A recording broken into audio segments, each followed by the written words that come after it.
iko-connecta agad natin. So, eto namang headlight, may iko-connect siya na yellow yung papasok. Pwede kang kumuha ng power dito. Payo ko lang din, mas maganda siguro. So, yung chassis niya, yung magiging nasa baba yung white, ngayon yung yellow nasa taas. Pag naintindihan mo siya, madali lang siyang intindihin.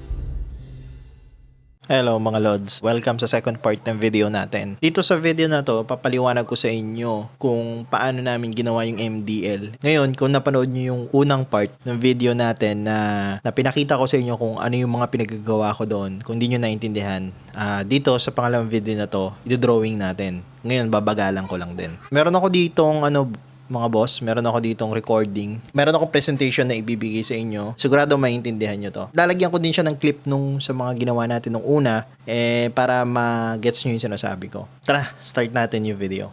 So, unang mga lods, sa motor natin, syempre, involved dyan yung battery. Tapos, ang gagawin nyo dyan, gagawa kayo ng terminal ng positive. Yung ginawa natin na di ba, dun sa pinakita ko sa inyo, meron na kaming nakakabit na, yan, yung tawag dito, fuse holder na may 15 amps. Yun yung nilagay namin. Tapos, bossing, ipasok naman natin yung relay. Yung relay na may Bosch tsaka 5 pin. 5 pin na may Bosch relay. So, magkasama na yun, boss, ha. So, ito yung diagram niya. O sa una, hindi nyo muna maintindihan. I-ano nyo lang ako, i-bear nyo lang, hindi nyo muna maintindihan. So, 5 yun. May 87, may 87B o 87A. Ganon. Basta, dalawang 87 yan. Isa sa gitna, isa sa taas.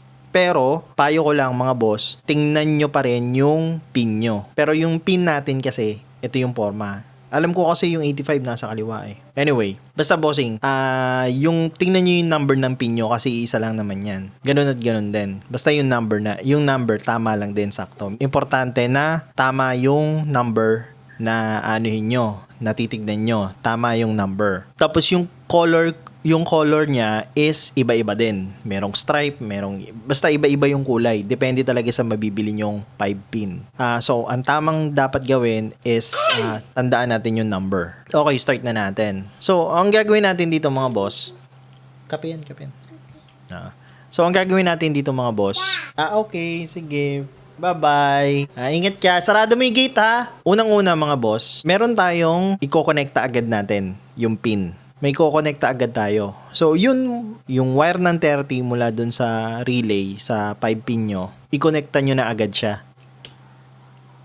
Yan. So, from yung putol natin, bossing, nandito, Yan. Yung green, ibig sabihin, splice yan. Para magkaintindihan tayo. Ibig sabihin ng green, yun yung doon ako nagkabit. Doon ako nagputol. So, lagi yun nanto makikitang green. Doon sa terminal ng positive, rekta na siya sa 30. Number 30. Inuna ko na yan kasi wala na kayong gagawin na iba. Yun at yun na yun. Okay? So, madali lang agad. So, kung gusto nyo makita kung gano'ng yung length ng ko, nandun sa unang video natin. Number 30. Tapos, bossing, yung 30 na yan yung pagkukunan ng relay ng power. Basta, wag nyo muna masyadong intindihin kung saan kukuha ng power, kung saan ganito, ganyan. Pero, yun, gusto ko lang sabihin na yung 30, yan yung power ng relay. Tapos, meron tayo ditong number 85. Itong 85, ito yung sinasabing negative ng relay. So, yun. Huwag natin masyadong intindihin. Lalagyan ko lang ng color coding pero iba-iba yan depende sa pin. So, sunod naman natin, 87. Then, another 87. Huwag yun napansin 87B o 87A, parehas lang. Basta parehas 87 yan. Sabihin na lang natin yung 87A nasa gitna. Anyway, kahit saan naman dyan na 87, pareho lang yan. Diyan po tayo kukuha dyan manggagaling yung power, yung 87. Yung isa, reserva lang. O, pwede yung pagkabitan din kung gusto nyo. Basta yung 87, parehas yan. Diyan tayo kukuha ng positive sa lahat ng mga devices natin. Pwedeng 87A, pwedeng 87. Ayun.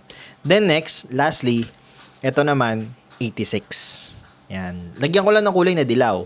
Kunwari, yung nabili nating pin is 86. Then, ang gagawin natin, syempre, i-ready na natin yung 5 pin.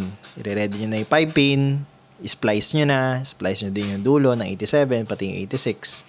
Ayan. Then, iwan na muna natin. Punta na muna tayo ng headlight.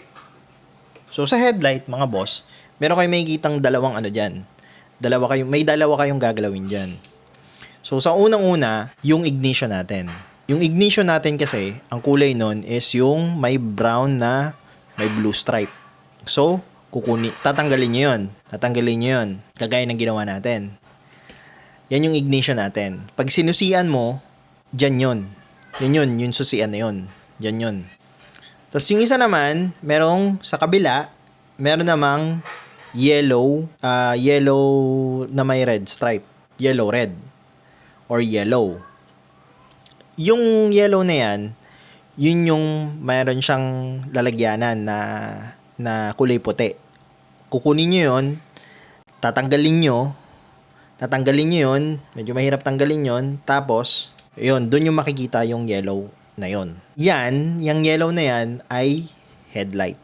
Headlight yan. So, yung nakakabit dyan, mga boss, yung nakatapat dyan na wire, is tatanggalin nyo. Tapos, ang gagawin nyo doon is lalagyan nyo siya ng tape. Baga parang lalagyan nyo siya ng safety na para hindi na siya mag-connect sa iba. So, lalagyan siya ng tape, tapos yun na, papabayaan nyo na siya. Kasi di naman natin gagamitin na. So, stop na siya doon. So, open yung headlight natin. Yun sa pinag-anuhan natin. So, ang next naman natin ay kabit nyo na tong kung saan nyo man to ikakabit. Ikabit nyo na tong switch. Ito yung headlight switch nyo. Yan yung headlight switch. Yung headlight switch na kinuha ko is may 3 wire. May positive, may negative, ayan, then may turn on. May ito kasing pinili ko, kaya may nilid niya ng positive. Usually kasi dalawa lang yan negative tsaka on. Kaya may positive sa akin kasi umiilaw yan kapag naka-on. So, ikabit nyo siya, yung switch nyo, tingnan nyo yung wire hanggang dun sa kung saan nyo gustong makipag-transaction o gusto nyong ipag-connect-connecta lahat. Dun sa motor ko, dun ko nilagay sa may bandang kanan sa ilalim ng tangke. Then, pagkatapos nun mga bossing, ayan, lagyan ko muna ng ng wire So, yan yung makikita nyo. May positive, may negative, tsaka may switch on. Or switch. Basta, yun na. Iba-ibang kulay yan Hindi siya red, black, yellow. Depende yun. Pero yan yung, yung purpose nun. 3 wire. Para dito sa switch na to na may ilaw. Ang sunod natin, syempre, splice nyo na yan. Splice nyo, lagyan nyo na ng abang. And then, ang gagawin nyo, bossing, naalala nyo yung headlight natin. Naalala nyo yung headlight na binuksan natin. Gagawa kayo ng wire doon papunta dito sa switch on. Gagawa kayo ng wire dyan. Splice nyo na. Ayan, splice nyo dyan. Pero dito, sa part na to, gagawa kayo ng J-hook. J-hook. Parang pa-J lang siya. Tapos, ipapasok nyo siya doon sa puti. Tapos, yun na yun. Isasara nyo na. Ayan. So, kapag mag-splice kayo, bossing, kuwari, kinonekta nyo na tong sa may switch on, wag nyo munang tapean. Bagay open nyo lang kasi ite-testing pa natin mamaya yan kung tama yung ginawa nyo.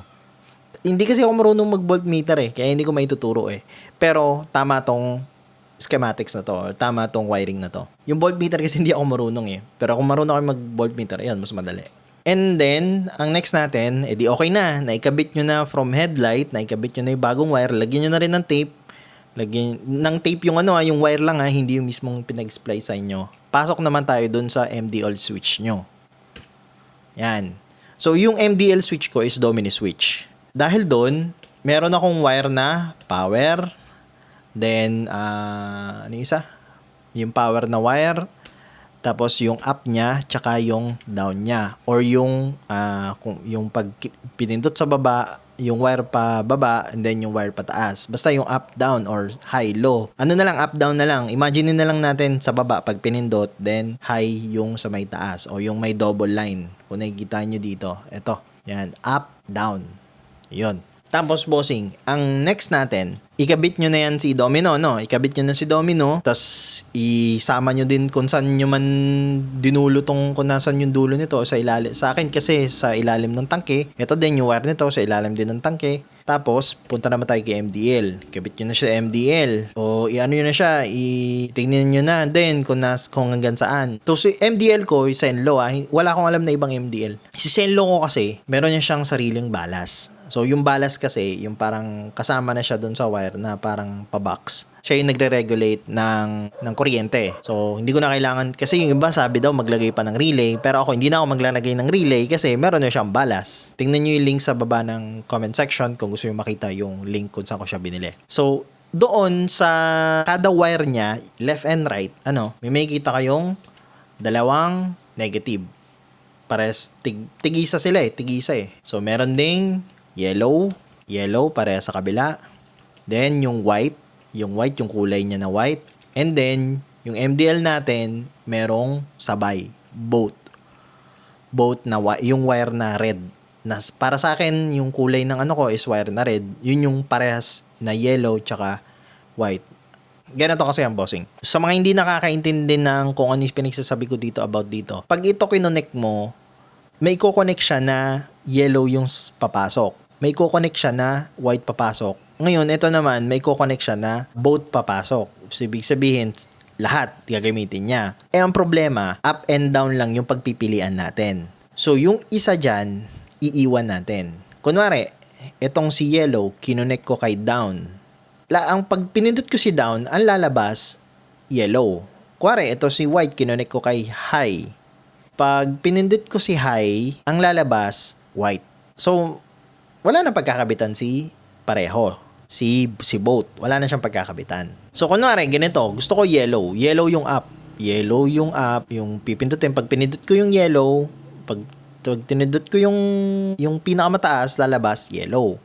Pag pinindot ko yung baba, gusto ko lalabas parehas. So, may iwan si white. So, ito, kagaya nito, lalagyan lang natin ng wire para hindi na siya magamit. So, suspenda natin. Parang, okay, diyan ka na muna. So, yun. Sa case ko, ang ginawa ko, mga bossing, so, splice muna natin yung power. Splice nyo na itong power. Ayan, splice nyo na rin yung up and down.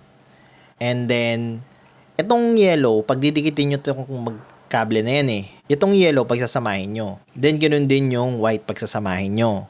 Then, ganun din yung, so, meron na kayong yellow tsaka white. Then, ganun din yung black kasi, pag didikitin mo, pero sa akin, sinuspend ko na. So, ibig sabihin, hindi ko na siya ginamit. Hindi ko na ginamit yung black, yung both na buga, yung yellow, magkasabay na yellow tsaka white. Hindi ko na siya gagamitin para sa akin. So, ang pinili ko, yellow tsaka white. So, mamimili na lang ako kung up ba o down button. So, ang ginawa ko, yung yellow, gusto ko, pagkapindot, up. So, kinonect ko siya. Splice kayo dyan, splice kayo dito, splice kayo dyan, connect. Then, yung white, down. So, yun. Okay?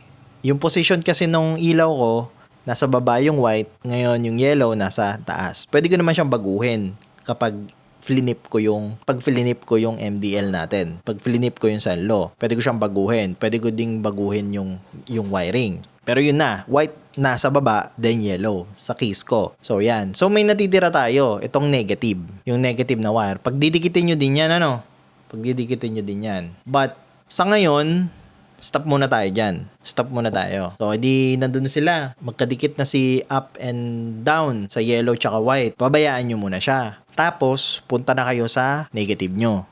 Sa battery. Gawa kayo yung terminal. Ayan. I-directa rin siyang i-connect kay 85. Connect yan.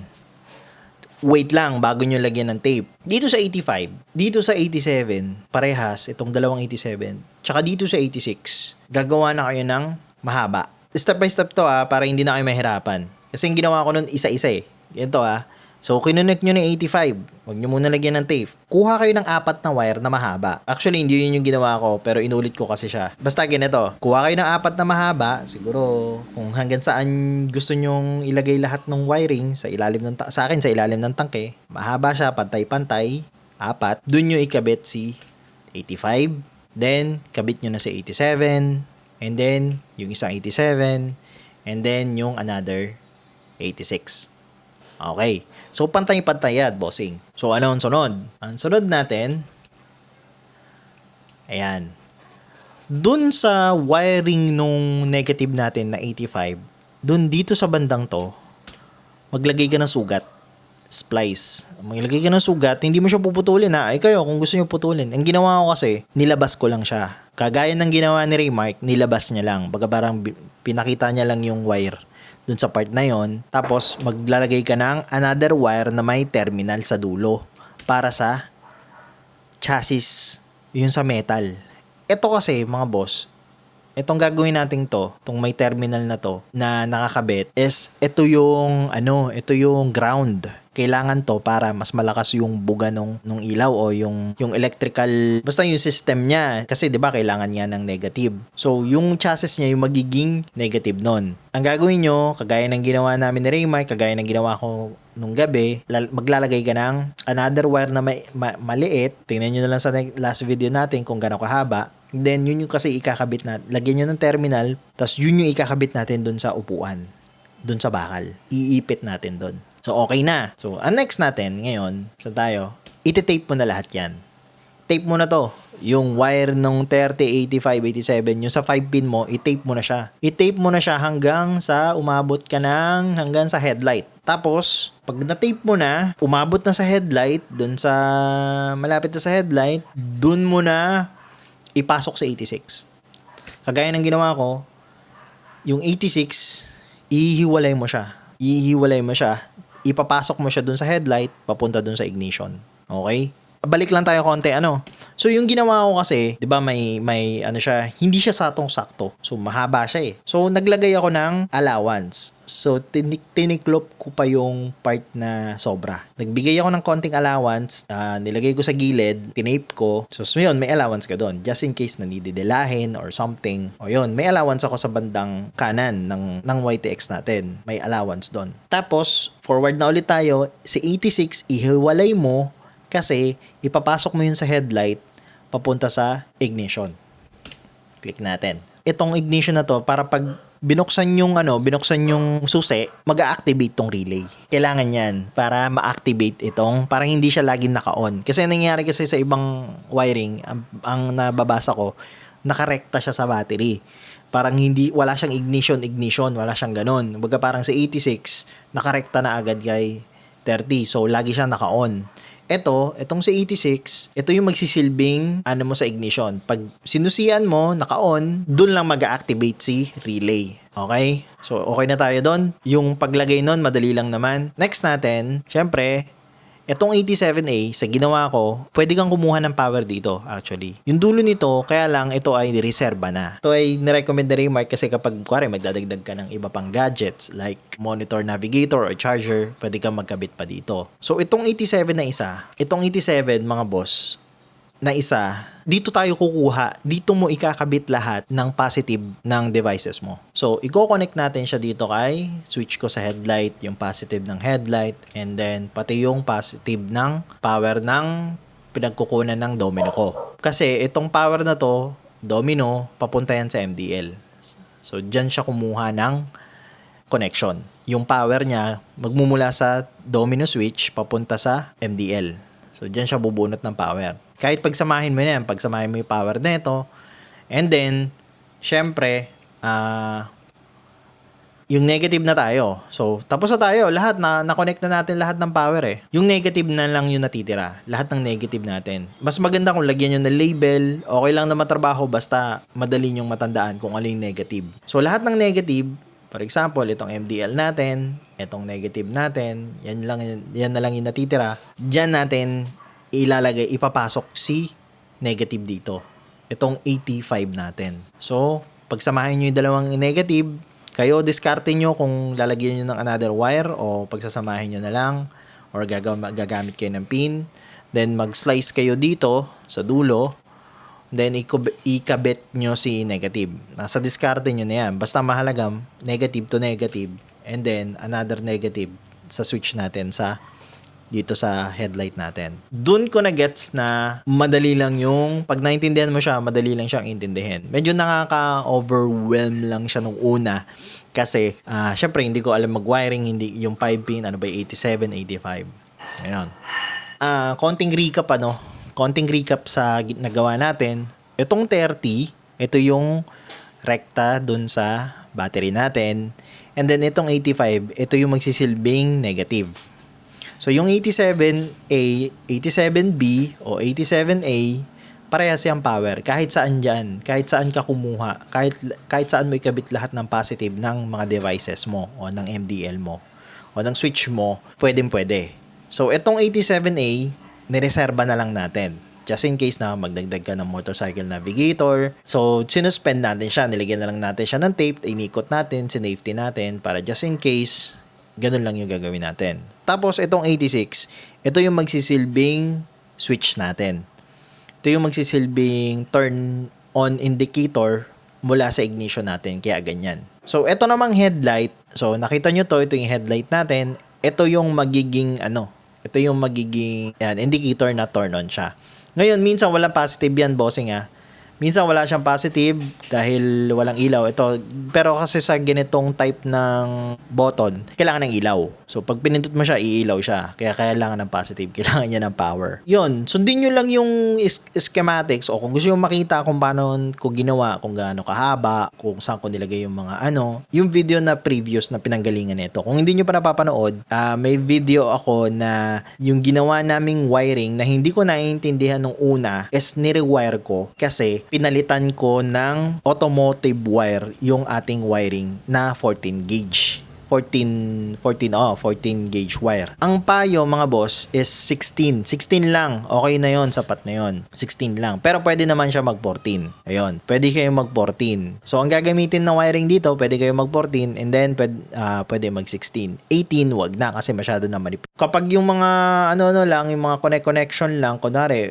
from negative, gusto mo i-connect dito, tapos medyo bitin, pwede ka mag-18 para pagsamahin mo lang tong negative o kaya tong positive. Basta pwede mong pagsamahin, pwede kang gumamit ng maliliit lang kapag yung hindi naman masyadong pwede naman gamitin yon. Basta automotive wire lang din. So yung 1816, ito yung sa mga mainline natin. 30, 85, 87, 87A, tsaka 86. Diyan kayo gagamit ng either 16 o 14 gauge. So, tips ko, remember, huwag kayong gagamit speaker wire.